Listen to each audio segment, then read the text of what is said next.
Epístola aos Hebreus, capítulo 3, versículos 12 ao 14. Vou recapitular. Carta aos Hebreus, capítulo 3, versículos 12 ao 14. Todos encontraram, digam amém. Leamos, portanto, a palavra do Eterno, que nos diz assim: Vede, irmãos, que nunca haja em qualquer de vós um coração mau e infiel para se apartar do Deus vivo. Antes, exortai-vos uns aos outros todos os dias, durante o tempo que se chama hoje, para que nenhum de vós se endureça pelo engano do pecado. Porque nos tornamos participantes de Cristo se retivermos firmemente o princípio da nossa confiança até o fim. E você toma assento dizendo amém. Pois bem, nós escolhemos um tema, pode revezar, escolhemos um tema para a nossa palavra desta noite: que nunca haja em vós um coração mau e infiel. Repita assim após mim: que nunca haja em vós um coração mau e infiel.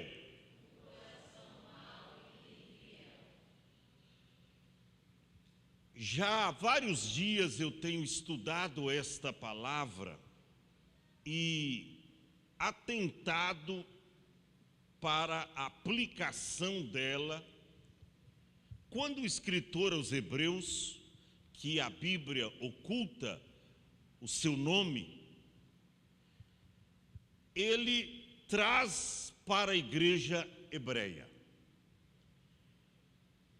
E esses versículos, e para assim dizer, o capítulo 13 e o capítulo 4, me chamou muito a atenção da aplicação que o escritor aos Hebreus, ele faz aqui. Escute bem isso. O escritor, ele se dirige aos irmãos santos, participantes da vocação celestial. Ou seja, ele escrevia a crentes. Esses são os mesmos irmãos aqui do versículo de número 12. E quando você vê e se volta para o capítulo 13, o verso 1, você vai ver do que eu estou falando. Ele começa o capítulo 3 dizendo: pelo que, irmãos santos. Irmãos o quê? Santo.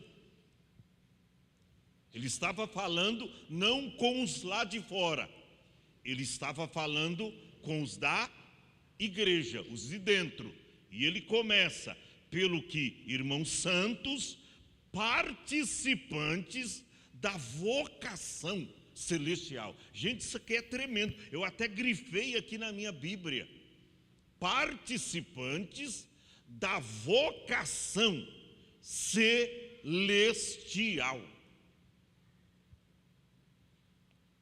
Gente, nós precisamos entender que nós não estamos aqui por acaso. Você não caiu aqui na Igreja Hope de paraquedas. Você não veio esta noite aqui por coincidência, porque na obra de Deus não existe coincidência. Na obra de Deus existe propósito. Há um propósito do céu para você estar aqui nesta noite.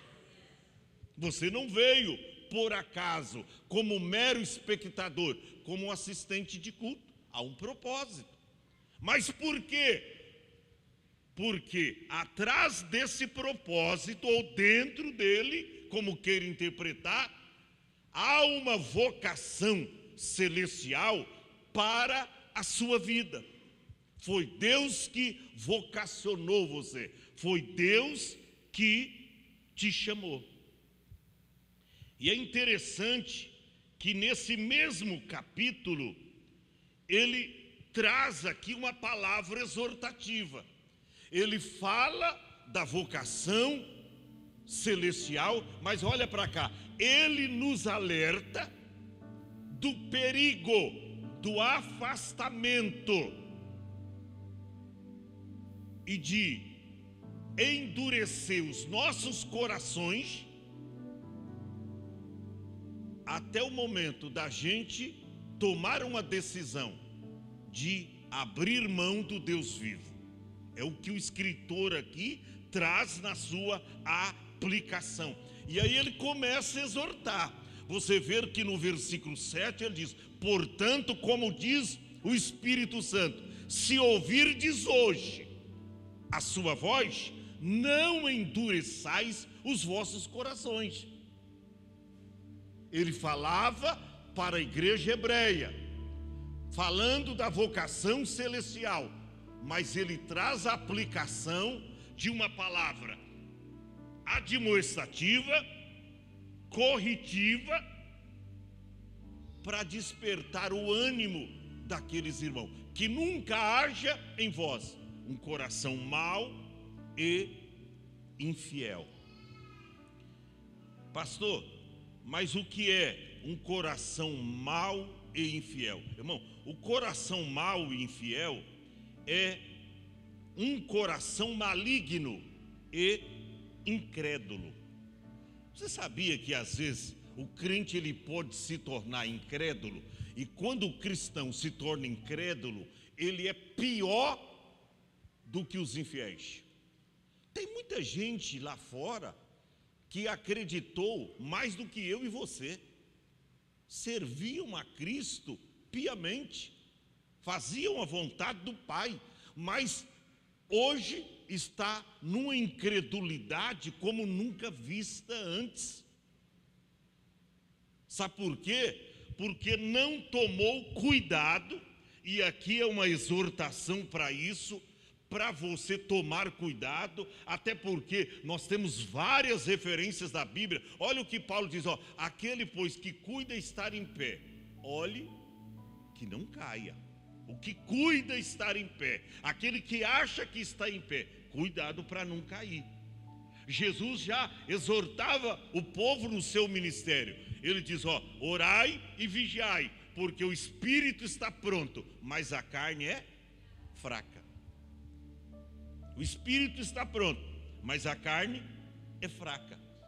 E eu comecei a olhar esses versículos aqui, e eu fiquei maravilhado, porque ele fala dessa vocação espiritual, essa vocação celestial, e nesse caso aqui, interessa-nos particularmente aqui, tanto os capítulo 3 como o capítulo 4, por quê? Porque exatamente ele fala do céu, mas ele mostra também o perigo da gente ficar fora e de não entrar no céu por causa de uma apostasia ou um afastamento de Cristo Jesus.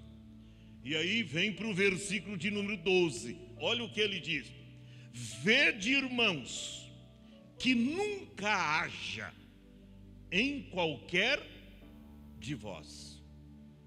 Pode pôr o verso 12.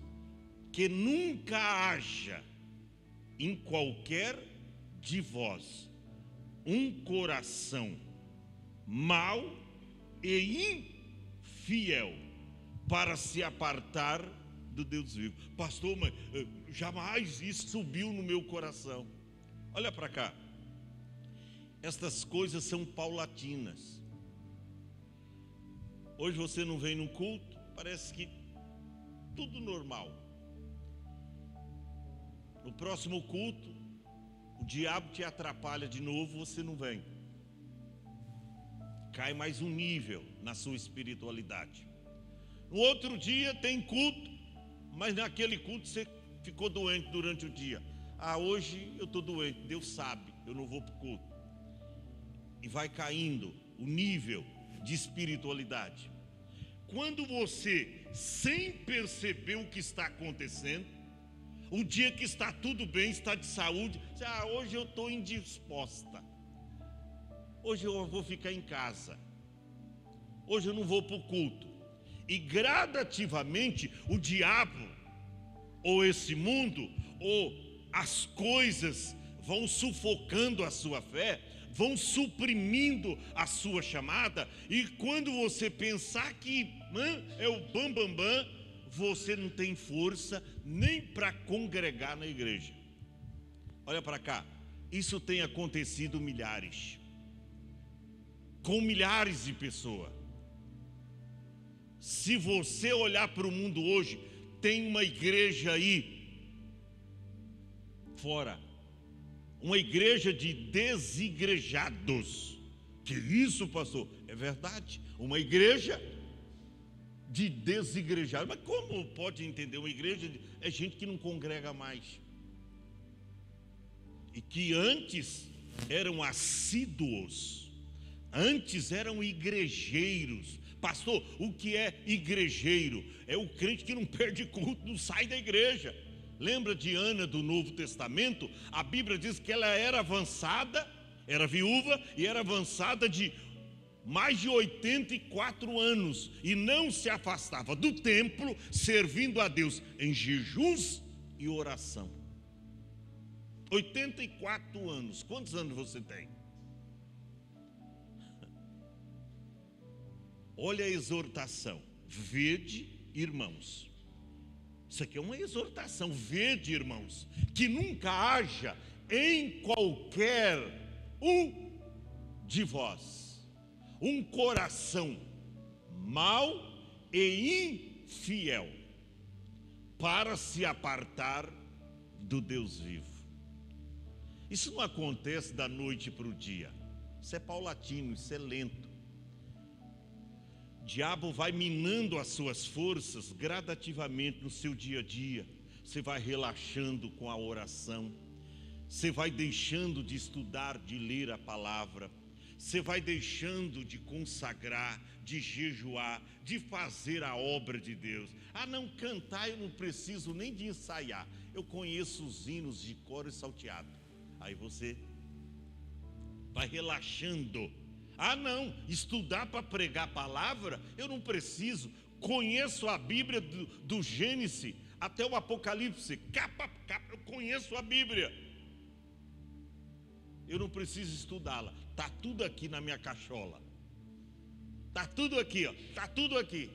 De repente sai tudo. Quando você pensar que está bem, você não está mais. Que nunca haja é para não existir, é para não haver. Que nunca haja em qualquer um de vós um coração mau e infiel, para se apartar do Deus vivo. Antes, ou seja, pelo contrário, é a mesma forma de expressão. Antes, verso 13, antes exortai-vos uns aos outros. O irmão acabou de ler um texto que fala isso, Hebreus 10 e 25, não deixando de congregar, como é costume de algum, antes exortai-vos uns aos outros, admoestar uns aos outros. Para quê?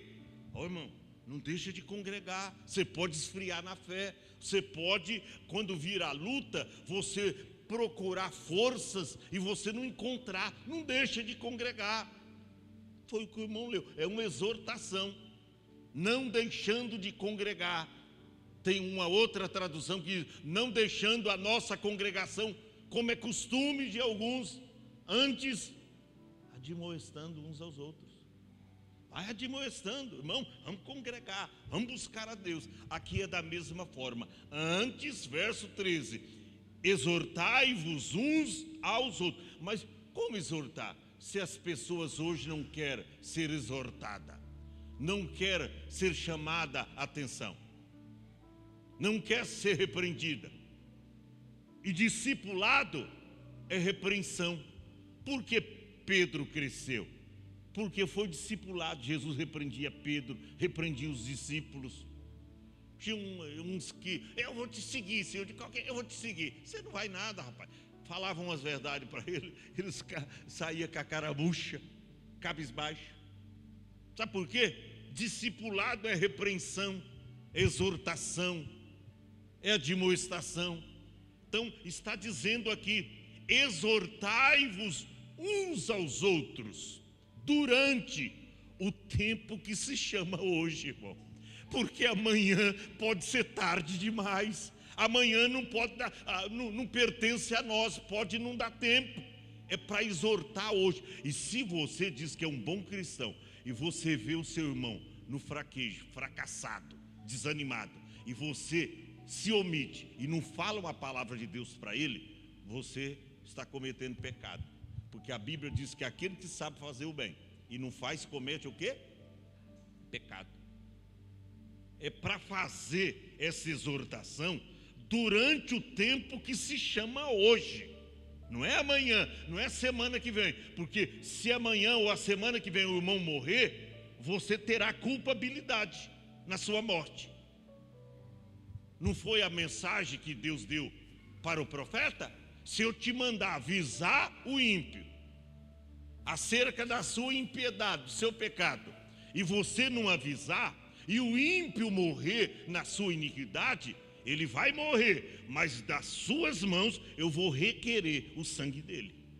Agora, se eu mandar você avisar, e o ímpio não atender a essa justiça, ele vai morrer na sua impiedade, mas você estará livre do sangue dele.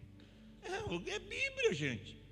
Então, avise. Você é jovem, vê o jovem aí desanimado, fale a palavra para ele. Vê o jovem aí distraído no culto, fale, chama atenção. Se precisar, pega na mão, senta aqui comigo, vamos adorar, vamos glorificar, vamos servir a Deus. Assim são as irmãs, os irmãos. É para exortar. É claro, quando você lê aqui em Hebreus, eu gosto do livro de Hebreus, porque é um livro de exortação. Você vai ver que, falando no capítulo de número 10, que toda exortação, toda repreensão, ao princípio, ao começo, não é de gozo, senão de tristeza. Mas depois, nós exercitado por ela, vai trazer um fruto pacífico de justiça. Toda repreensão ao presente não é motivo de ninguém se gloriar. Eu fui repreendido, que maravilha, pastor, obrigado. Ninguém vai dizer obrigado para o pastor porque foi repreendido. Mas se você meditar depois, você vai ver que se você deixar aquela palavra exortativa penetrar no seu coração, aquilo te livrou da queda e do fracasso. Isso aqui é extraordinário. Antes exortai-vos uns aos outros todos os dias, durante o tempo que se chama hoje, para que nenhum de vós se endureça pelo engano do pecado. Gente, o pecado é enganoso. E o pecado endurece o nosso coração. Endurece. Eu digo que mais do que endurece, faz o nosso coração ficar pétreo, cheio de pedras. E Deus já tirou essas pedras. Quando você teve um encontro com Jesus, Ele tirou o coração de pedra e te deu um coração de carne, coração sensível à voz do seu espírito e da sua palavra. Mas aí você relaxa espiritualmente, é um crente relaxado. E eu não estou xingando ninguém, porque a Bíblia diz lá em Jeremias: maldito todo aquele que faz a obra do Senhor relaxadamente. E aí, veja bem, você relaxa, aí o pecado vai tomando ocasião contra ou na sua vida. O pecado vai tomando ocasião. E de repente, o pecado endurece o seu coração. Endurece. E aí você ouve a palavra de Deus. Ouve a palavra de Deus. Mas olha para cá, ela entra aqui e sai do outro lado. Não surte efeito, porque você não deixa a palavra de Deus imperar na sua vida. Verso de número 14 diz: porque nos tornamos participantes de Cristo, se retivermos firmemente, olha aí, uma retenção, retivermos firmemente o princípio da nossa confiança até a metade da caminhada, né? Até o fim. Até o fim. A nossa jornada de fé, ela tem começo, meio e fim. Tem gente que começa bem, e no meio, eu disse aqui a semana, ele também está bem, mas no final ele fracassa. Tem gente que começa até meio cambaleando, dando tropeções, mas no meio da caminhada ele pega um ritmo e ele consegue chegar até o seu final com êxito e com vitória. A nossa jornada cristã é assim. Então, nós temos que reter firmemente o princípio da nossa confiança até ao fim. E aí vem o verso de número 14 ou 15. Enquanto se diz hoje, se ouvirdes a sua voz, que voz é esta, irmão?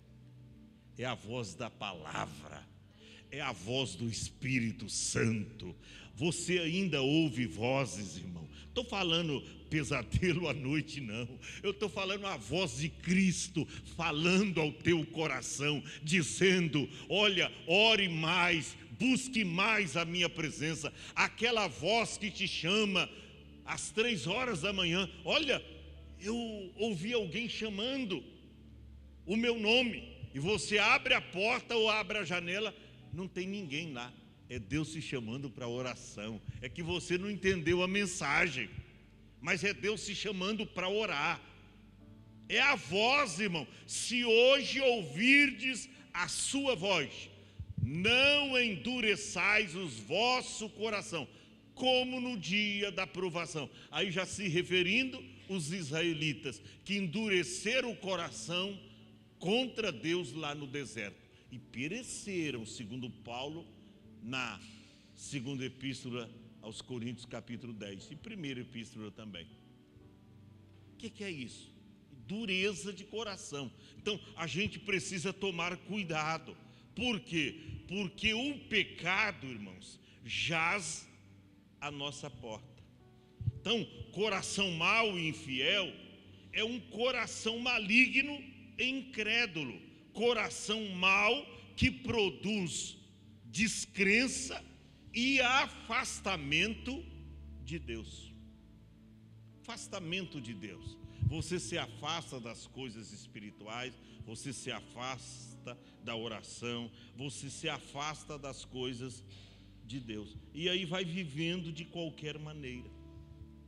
É interessante que o escritor ele indica aqui 2 antídotos para o risco desse endurecimento de coração. Um deles é o que eu falei, a exortação. Exortai-vos é o antídoto, exortação. E o segundo, ele fala aqui desta santa vocação. É para você reter firmemente o princípio da sua salvação até o fim.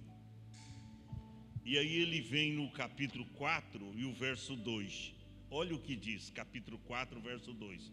Porque também a nós foram pregadas as boas novas, como a eles, mas a palavra da pregação nada lhes aproveitou.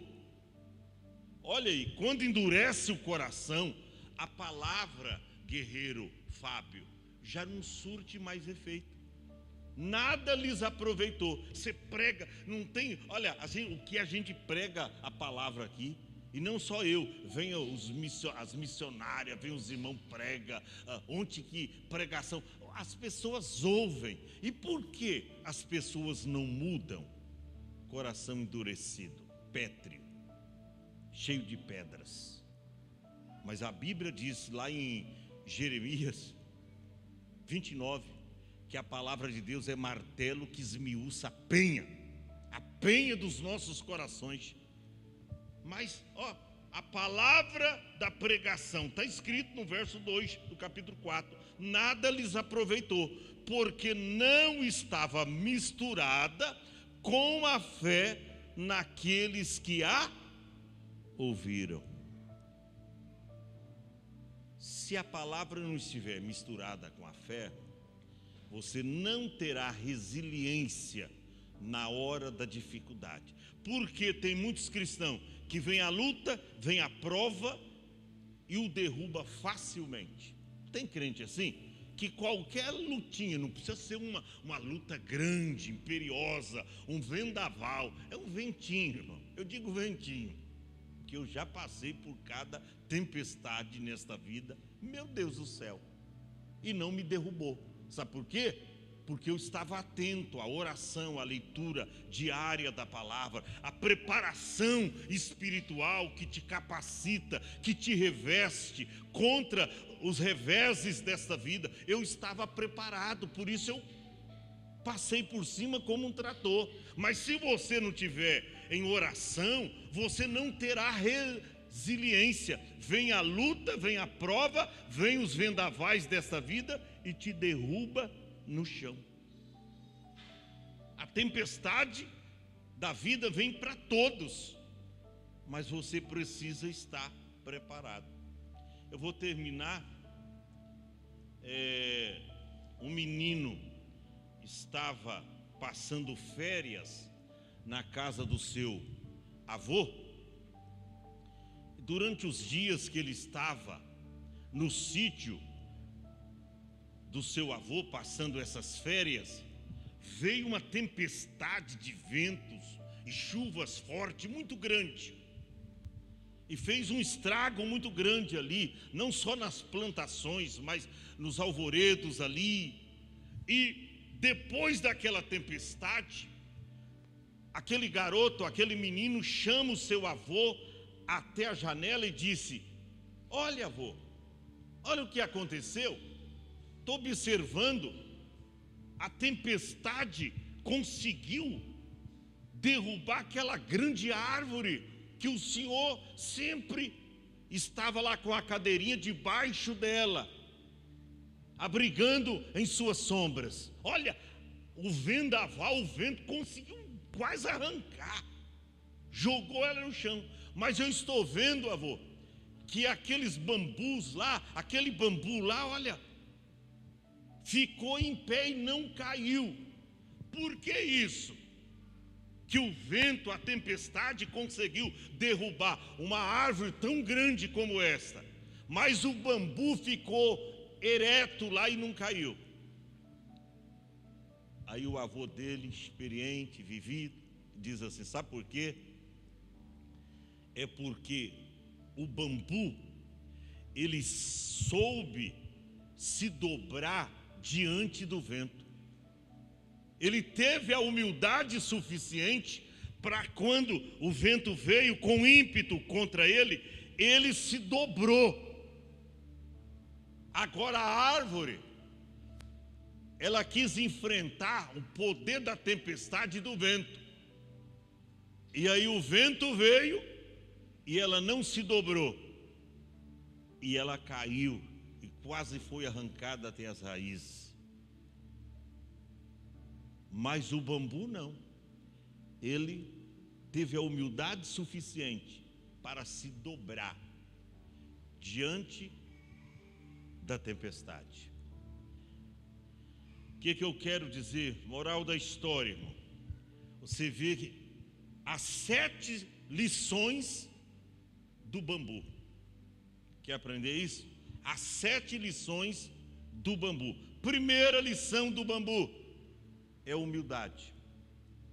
Ou seja, aquele avô falou para o seu neto: olha, sabe por que o bambu não caiu, não foi arrancado?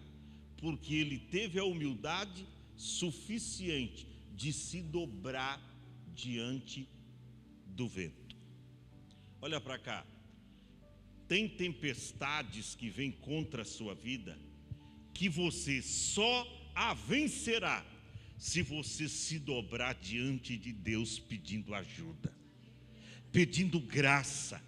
Quantas tempestades nós enfrentamos em nossas vidas, nessa peregrinação, nesta caminhada com Jesus. Quantas tempestades, irmão. Se a gente não estiver, achar que não, eu sou o bambambam, eu não me dobro, eu não me rendo. Se você achar que é, irmão, e não ter humildade para chegar diante de Deus, para pedir ajuda e se dobrar diante de Deus, você cairá. Primeira lição do bambu. Segunda lição do bambu. O bambu, o tanto que ele cresce para cima, ele cresce para baixo. Ou seja, o bambu tem raízes profundas. Diga assim, raízes profundas. Olha para cá. Se você não estiver enraizado, edificado, fundamentado na palavra, sabe como é que o cristão vence as suas lutas? É solidificado na palavra. Se você não estiver raízes profundas, raízes espirituais, irmão, qualquer vendaval, não é uma tempestade, então, não, qualquer ventinho te derruba. Por quê? Porque você não tem raízes profundas. E tem crente que é assim, não tem raízes profundas. Como é que o crente ele cria raízes? É alimentando-se da palavra, é orando, é jejuando, é vigiando, é ficando atento àquilo que Deus fala na igreja e na aplicação de tudo aquilo que Deus fala. Agora ele vai viver o que Deus falou, o que Deus ensinou ele. Isso lhe traz o quê? Raízes profundas. Vem a luta, ele diz, não, eu vou permanecer em pé. Vem a dificuldade, ele permanece em pé. Por quê? Lição do bambu. Primeiro, lição de humildade. Segundo, lição de raízes profundas. Terceiro, irmão, o bambu nunca está sozinho. Sabia disso? Você já viu um bambu sozinho? Não tem. Sempre o bambu tem em volta dele o quê? Outros bambus. Você não vê um bambu sozinho. Eu sei do que eu estou falando, que eu já plantei, já tinha sítio que nós morou, que era cheio de bambus. Você não vê um bambu sozinho. Equivale dizer que nas suas lutas, nas suas dificuldades, você precisa de ter pessoas fiéis, amigos leais, pessoas verdadeiras para estar à sua volta, ao seu lado. Os bambus estão lá, não só um apenas, mas sabe que tem gente, irmão, que ele é um indivíduo anônimo. Eu não preciso de ninguém. Não, irmão, nós precisamos. A Bíblia diz, orai uns pelos outros para que sareis. A oração tem um efeito extraordinário. E muitas vezes, se você tiver companheiros, amigos de oração, amigos de fé para te ajudar, isso vai facilitar na hora que a tempestade chegar. Então eu aprendi que o bambu nunca está sozinho. É a terceira lição do bambu. A quarta lição do bambu: o bambu não tem galhos. Você já viu galhos em bambu? Não tem. Por quê? O vento é difícil derrubar os bambus, porque ele não tem galhos. Quando tem galhos, vem aqueles ventos, os vendavais, é fácil derrubar os bambus. Mas bambus não tem galhos. O que eu falo de galhos, irmão? Sabe o que é galhos? Aquelas coisinhas que você faz errada, os quebra-galhos, as coisinhas que você acha que, não, vou acrescentar isso que vai dar certo. Irmão, faz o que é verdadeiro que vai dar certo. Não tem atalho. Cuidado, os bambus não têm galhos, por isso que não cai. Por isso que não cai. Tem gente que fica, eu vou arrumar esse gatinho aqui, tá? Eu vou arrumar esse gatinho. Tem gente que arruma um gatão, né, irmão? Esse mês eu não cortar a minha luz, eu vou fazer um gatão aqui. Eu vou fazer um gatão. O gatão fica 1 mês, 2 meses, 10 anos, pronto. Aí quando chegar uma conta para você, cuidado com os quebra-galho, irmão. Cuidado. Bambus não tem galhos, pode ver. Tem um negocinho do lado, mas não é galhos. Não existe galhos em bambu. Qual é a 5ª lição? O bambu é cheio de nós. Sim ou não? E sabia que é isso que dá sustentação a um bambu que é tão alto, você olha, mas por que esse bambu, ele para lá e para cá, vem os ventos, caiu a árvore, mas o bambu permaneceu ereto em pé. Sabe o que é isso? É os nós que o bambu tem. Passou esses nós, significa o quê? Os problemas que você venceu. Isso te traz, irmão, experiência com Deus, resiliência. Isso lhe traz sustentação. Você começa a se tornar um baluarte na fé, porque você já passou por tantas coisas que você enfrentou, tantos nós na vida que veio, mas você se manteve firme. Esses nós que tem no bambu é que o faz permanecer. Isso vai cortar um bambu, serrar um bambu ou partir ele no meio, você vai ver que, né, quando chegar ali o serrote ou um facão na parte dos nós, você vai ver, é uma parte dura que tem os bambus, é os nós. Se você tiver esses nós de experiência, de batalhas vencidas, de problemas que veio sobre você, e você passou por cima como um trator, com a fé genuína, perfeita em Deus, você vai ver que nada vai te impedir de prosseguir. Então esta é a 5ª lição do bambu. Primeira, humildade. Segunda, raízes profundas. Terceira, o bambu nunca está sozinho. Quarta, o bambu não tem galhos. Quinta, o bambu é cheio de nós. E o sexto lugar, pastor? O bambu é oco. O bambu é o quê? Oco. O bambu é oco. Por isso que o vento vem, ele vai para lá e vai para cá, mas ele é oco, ele não é tão pesado. O bambu, por dentro, só na parte dos nós, que tem ali uma divisória, mas dentro os bambus é oco, ou seja, é vazio por dentro. Enquanto você não aprender de se esvaziar perante Deus, deixar esse orgulho que você acha que sabe mais do que os outros, de que você é o todo-poderoso, de que você conhece mais do que os outros jovens, de que você canta melhor do que tudo, de que você é sapiente, inteligente. Olha, pare com isso. A lição do bambu é que por dentro o bambu é vazio. Vazio. Se esvazia. Até Jesus, irmão, você não viu lá em Filipenses o que Paulo falou acerca de Jesus? Ele deixou o seu apogeu de glória, se fez humano, se fez servo, se fez homem, e deixado, a Bíblia diz, sendo Deus, ele não teve por usurpação ser igual a Deus, mas ele humilhou até a morte, fazendo-se semelhante aos homens, e achado na forma de homem, ele se humilhou até a morte, morte de cruz.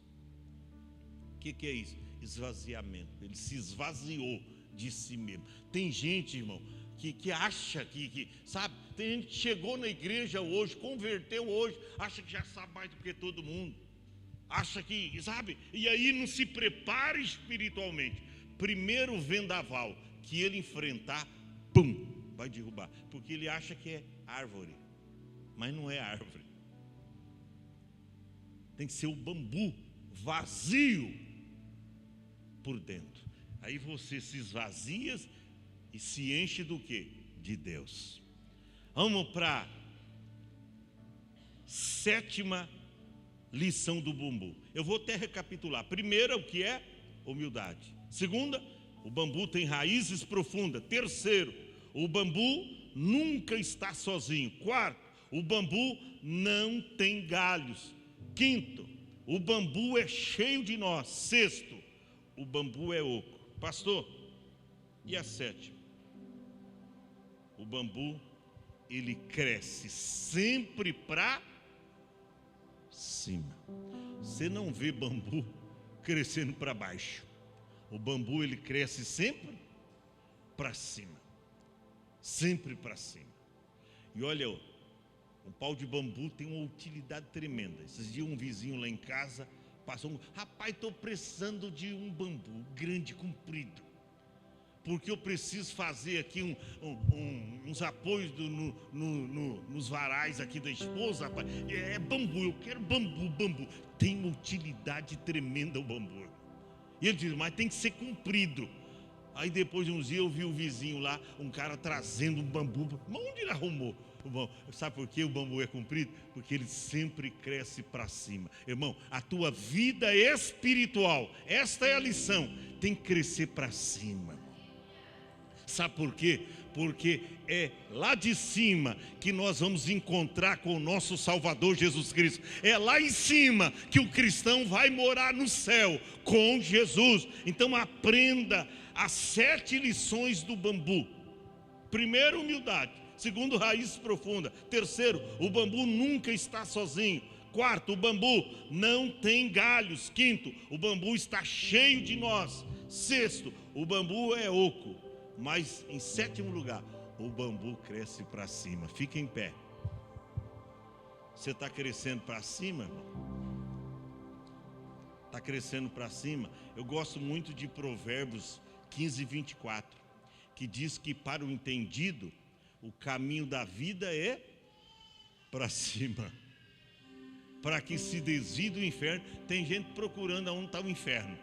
Não, o inferno está aqui embaixo. Caminho da vida é para cima. Tempo atrás eu fui evangelizar uns barracos aqui em Mongaguá.